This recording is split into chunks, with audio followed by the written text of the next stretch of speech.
Example number 1 is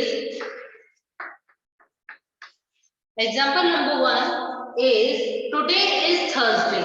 Okay, कुछ days based examples और questions होते हैं. Today is Thursday.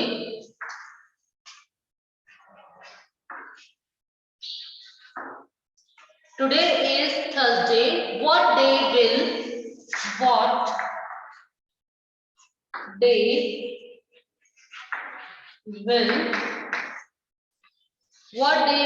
it be? It be 29 days. That means आज मान लीजिए थर्सडे है. इस क्वेश्चन के अकॉर्डिंग हम कर रहे हैं कि आज थर्सडे है, तो ये कह रहा है कि आज का दिन यदि थर्सडे है तो 29 डेज बाद कौन सा दिन होगा. ठीक है, मतलब आज हम मान रहे हैं कि आज थर्सडे है, डे कौन सा है, थर्सडे है, और 29 डेज बाद कौन सा दिन होगा. तो हम क्या करेंगे, सबसे पहले आपको पता है कि डेज की बात हो रही है, तो 1 वीक में कितने डेज होंगे, 7 डेज. ठीक है, ये सबको पता है कि 1 वीक में 7 डेज होते हैं. तो हम क्या करेंगे, नंबर ऑफ डेज आपके पास कितने हैं, number of days is equal to 29, क्योंकि वो 29 डेज के बाद पूछ रहा है कि कौन से दिन होगा. तो हम क्या करेंगे, दोनों सेम यूनिट है, 29 में हम 7 का डिवाइड करेंगे. ठीक है, तो 7 3 जा 21, 7 4 जा 28, 7 4 टाइम जाएगा 28, 29 माइनस 28 1. अब देखिए जो आपका क्वेश्चन है 4, तो 4 तो क्या हो गया वीक, एंड 1 जो बचा है रिमाइंडर में वो किसको डिनोट कर रहा है, डे को. ठीक है, तो ये कह रहा है कि जो चौथे सप्ताह 4 सप्ताह हो गए, मतलब 29 डेज में कितने हो गए, 4 तो वीक्स हो गए और 1 डे रिमेनिंग बचा है. ठीक है, तो क्या होगा कि जो रिमेनिंग बचा है उसके बाद का दिन हम काउंट करेंगे. मतलब जैसे थर्सडे 1 बचा है तो 1 डे बाद कौन सा दिन आ जाएगा, फ्राइडे. तो हम क्या बोलेंगे, today is Thursday. Answer is today is Thursday. So it will be 1 day remaining बचा है, तो इसी के बाद का जितने दिन आपके रिमाइंडर में यदि कोई भी वैल्यू बचती है उतने दिन के बाद के काउंट कर लेंगे. ठीक है, 1 बचा है तो थर्सडे के बाद क्या आएगा, 1 डे आगे हम बढ़ जाएंगे, तो थर्सडे के बाद क्या आता है, फ्राइडे. तो इट विल बी फ्राइडे. ठीक है, 29 डेज के बाद जो दिन आएगा वो कौन सा दिन होगा, फ्राइडे होगा. ये आपको ध्यान में रखना है कि ऐसा कोई सा भी क्वेश्चन आता है तो आपको क्या करना है, आप सेम यूनिट की चीजें डिवाइड होती है. तो हम 1 वीक में 7 डेज होते हैं, तो हम जो टोटल नंबर ऑफ डेज हैं उसमें 7 का डिवाइड करेंगे. जो क्वेश्चन आएगा वो तो आपका वीक होगा, और जो रिमाइंडर होगा जस्ट जो आज का दिन है उसके उतने दिन का हम काउंट करेंगे. जैसे आज थर्सडे का पूछा गया है तो 1 रिमाइंडर बचा है, तो हम 1 दिन का इसके अंदर काउंट करेंगे. तो थर्सडे के बाद क्या आता है, फ्राइडे. तो 29 डेज के बाद जो दिन होगा वो क्या होगा, फ्राइडे होगा. Is that clear? तो आगे जो आपकी एक्सरसाइज है वो 11.5 को इसी के ऊपर ही बेस्ड है. ठीक है, तो now we will start exercise 11.5. Okay,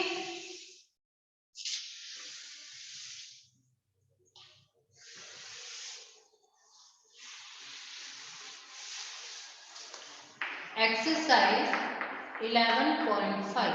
okay, question answer number 1. Question is today is Saturday, what day will it be 21 days later. ये कह रहा है कि आज यदि सैटरडे है तो 21 डेज बाद कौन सा दिन होगा. तो सेम वही हम करेंगे, 1 वीक में कितने दिन होते हैं, 7 डेज. ओके, तो नंबर ऑफ डेज कितने हैं, number of days is equal to 21 days. कितने हैं, क्योंकि 21 डेज के बाद का पूछा गया है कि 21 डेज बाद कौन सा दिन होगा।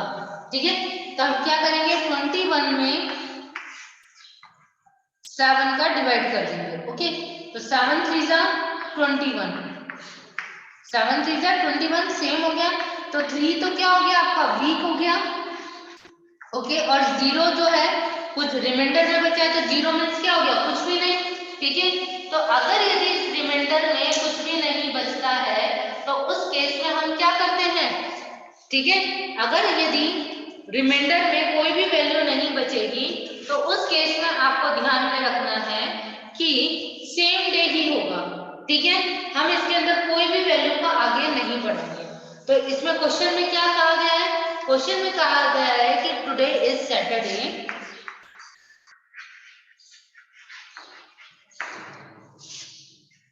सैटरडे। तो अब ये 21 डेज का बाद का पूछ रहे कि 21 डेज बाद कौन सा दिन होगा, तो रिमाइंडर इज 0। ओके, तो हम लिख देंगे आप 21 डेज या it will be Saturday. Okay, next 21 days बाद भी क्या होगा, सेम सैटरडे ही रहेगा, क्योंकि रिमाइंडर में कोई भी वैल्यू नहीं बचती। अगर यदि रिमाइंडर में कोई वैल्यू बचती तो हम उसको आगे प्लस कर देते। ठीक है, नेक्स्ट क्वेश्चन इसी तरीके से, it was Tuesday 15 days ago, मतलब 15 दिन पहले क्या था, ट्यूसडे था। तो what day it is it today, तो आज कौन सा दिन होगा। सेम यही मेथड करना है, यहाँ पे 15 दिन पहले का पूछा गया। ठीक है, तो 15 दिन पहले ट्यूसडे था, तो आज कौन सा दिन होगा। ठीक है, 15 डेज पहले का पूछ रहा है, तो हम सेम वही करेंगे, प्रोसेस वही रहेगा। 1 week is equal to 7 days. Okay, तो हम क्या करेंगे, नंबर ऑफ डेज कितने हैं, number of days is equal to 15 days. ठीक है, कितने हैं 15 डेज, तो हम क्या करेंगे 15 में 7 का डिवाइड कर देंगे। तो 7 टू 14, क्योंकि 21 ज्यादा है, 15 माइनस 14 1। अब देखिए यहाँ पे 2 वीक हो गए, मतलब कि 2 वीक्स हो गए, 2 वीक्स 1 डे। रिमाइंडर में क्या बच रहा है, 1 डे बच रहा है। तो आप देखेंगे ट्यूसडे के जस्ट बाद कौन सा दिन आते हैं, क्योंकि जितने रिमाइंडर में बचे हैं उतने ही दिन बाद के आपको काउंट करना है। तो ट्यूसडे के बाद क्या आता है, 1 डे आप प्लस करेंगे तो Wednesday. Okay, so today is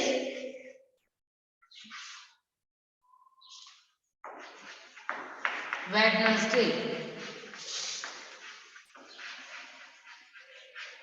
okay, तो अगर यदि पहले का पूछ रहा है उस केस में भी आप क्या करोगे, इसी तरीके से डिवाइड करोगे, और डिवाइड करने के बाद रिमाइंडर में यदि कुछ बच रहा है तब तो हम +1 कर देंगे, आगे डेज में भी +1 कर देंगे। और अगर रिमाइंडर में 0 है तो इट मींस जो डे हमारे से पूछा गया है वही उतने दिन बाद भी वही सेम डे होगा। ठीक है, and last question is question number 3, today is 4 January and day is Monday. आज मान लीजिए 4 जनवरी है, 4 जनवरी के दिन की डे भी कौन सा है, मंडे है। What day will be on 29 जनवरी, 29 जनवरी के दिन कौन सा दिन होगा। ठीक है, अब देखिए इसके अंदर थोड़ा सा घुमा करके पूछा गया है, यहाँ पे नंबर ऑफ डेज नहीं दिए गए, हमें यहाँ पे क्या करना है, नंबर ऑफ डेज पहले निकालना है। हमें यहाँ पे डेट टू डेट पूछा गया कि 4 जनवरी को, ठीक है, 4 जनवरी को कौन सा दिन है, मंडे। ओके, तो हमारे से कब का पूछा गया है कि 29 जनवरी को कौन सा दिन होगा। अब सबसे पहले बात तो हमें यही नहीं पता कि इन दोनों के बीच का हमें नंबर ऑफ डेज निकालना है। ठीक है, क्या निकालना है, नंबर ऑफ डेज। तो नंबर ऑफ डेज के लिए आप क्या करोगे, नंबर ऑफ डेज, भाई स्टार्टिंग की तो 4 जनवरी की बात कर रहा है और यहाँ से 29 की बात कर रहा है, तो हम क्या करेंगे 29 में से 4 को माइनस करा देंगे। तो 9 माइनस 4 5 देन 2, 25 डेज है टोटल। जो ड्यूरेशन हुआ 4 जनवरी और 29 जनवरी के बीच का ड्यूरेशन क्या हुआ, कितने डेज का हुआ, 25 डेज का हुआ। तो now you will 1 week is equal to 7 days. Okay, so we will divide by 7. ठीक है, तो 7 3 जा 21, 7 4 जा 28, तो we will divide by 3 times 21. Okay, then subtract 5 minus 1 4 and 2 minus 2 0. ठीक है, तो क्या लिखेंगे, 3 weeks and 4 days. अब देखिए 3 वीक्स है, ये तो हम ये मानते हैं कि अगर 3 वीक मान के चलते हैं तो अगर 4 जनवरी को मंडे है तो 3rd वीक के बाद की बात की जाएगी तो उस समय भी मंडे आएगा, लेकिन ये 4 डेज रिमेनिंग बच रहा है, लास्ट में क्या बच रहा है रिमेनिंग, 4 डेज बच रहा है। ठीक है, और 4 जनवरी को मंडे था, तो इसके बाद के 4 डेज आप काउंट कर लोगे, Tuesday, Wednesday, Thursday and Friday, तो 4th डे कौन सा दिन होगा, फ्राइडे। ओके, तो 29 जनवरी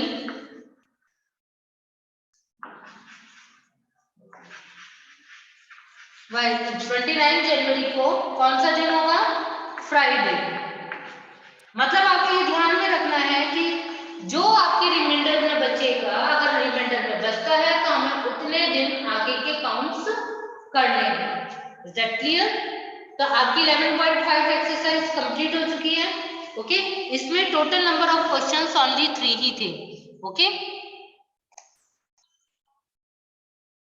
so now next exercise is 11.6. Okay, simple है, आपको रुपीस और पैसे को किस तरीके से अलग अलग लिखना है ये मैंने आपको बता दिया था। वैसे यहाँ पे जनरल आपको डेसिमल के संग दिया गया है। ठीक है, जब कोई वैल्यू डेसिमल के संग दी हुई होती है तो उसमें हम क्या करते हैं,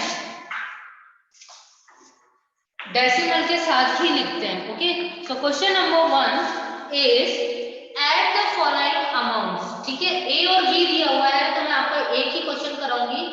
ए इज 70 रुपीज, डेसिमल दिया हुआ है, फिर 20 एंड रुपीज 80 रुपीज 50 पैसे, 80 रुपीज 50 पैसे। Okay, so now simple addition है, इसके अंदर एडिशन की बात कर रहा है तो आप कोई सी भी वैल्यू ऊपर नीचे लिखो, कोई फर्क नहीं पड़ता, बट यूनिट लिखना कंपलसरी है। तो 70 रुपीज 20 एंड रुपीज 80 रुपीज 50 पैसे। ठीक है, तो 80 रुपीज 50 पैसे को हम क्या कर देंगे, प्लस कर देंगे। तो 0 5 plus 2 7, okay, 0 plus 0 7 plus 8 15। Okay, तो आप देख रहे हो आंसर है 150 रुपीज 70 पैसे। अब क्वेश्चन नंबर 2 देखिए, सब्ट्रैक्ट द फॉलोइंग अमाउंट्स। ठीक है, आपको जो दिया हुआ है इसको सब्ट्रैक्ट करना है। ठीक है, इसमें मैं बी और सी करवा रहा हूं। ठीक है, question number 2 B is 120 rupees 50 पैसे फ्रॉम रुपीज 180। अब आप कहेंगे यहाँ पे तो डेसिमल नहीं है, सब्ट्रैक्शन में आपको पता है हमेशा बड़ी वैल्यू पहले लिखी जाती है। ठीक है, तो 180 रुपीज बड़ी है। अगर यदि डेसिमल के बाद देखिए यहाँ पे 2 डिजिट है, हमने जब डेसिमल वाला चैप्टर पढ़ा था तो उसमें हमने लाइक डेसिमल और अनलाइक डेसिमल पढ़े थे, तो ये किसमें है, अनलाइक डेसिमल्स में, तो इसको किसमें कन्वर्ट करोगे, लाइक डेसिमल्स में।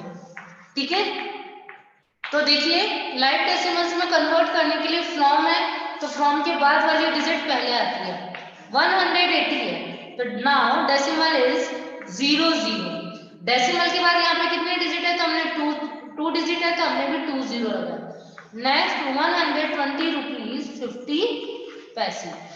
ओके, तो नाउ 0 में से 5 माइनस में होता है, हमने 1 बोरो किया, 10 माइनस 5 5, इधर कितने हो गए 9 और इधर 7, 9 minus 0 9, 7 minus 2 5 and 1 minus 1 0, 59 rupees 50 पैसे। ठीक है, सब्ट्रैक्शन में हमेशा आपको ध्यान में रखना है कि ये तो पता ही है कि बड़ी वैल्यू ऊपर आती है, लेकिन ये कंफ्यूज मत हो जाना, मैं बार बार आपको बता रही हूँ, अगर डेसिमल के बाद कोई वैल्यू नहीं दे रखी है तो आप डेसिमल के बाद 0 0 लगा करके ठीक है, उस वैल्यू को कंप्लीट करेंगे।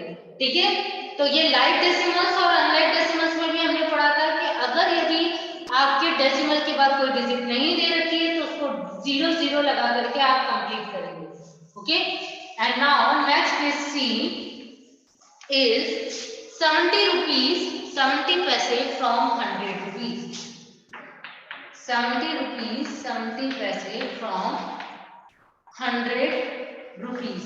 अब आपको पता है कि यहाँ पे भी डेसिमल के बाद कुछ भी नहीं दिया हुआ है, तो हम क्या करेंगे, डेसिमल के बाद यहाँ पे कितने डिजिट है 2, तो आप डेसिमल लिखकर 100 लिख करके put the decimal and right 20 and 70 put the decimal and 70 rupees minus 0, 0 में से 7 माइनस नहीं होते तो हमने बोरो किया, इधर भी 0 है और इधर भी, ये इसको बोरो करेगा 1 की जगह 0, 10 10 इसको बोरो करेगा 9, अगेन 10 10 इसको बोरो करेगा 9 और 10 10 माइनस 7 3, 9 माइनस 0 9, 9 माइनस 7 2 0, तो 29 रुपीज 30 पैसे।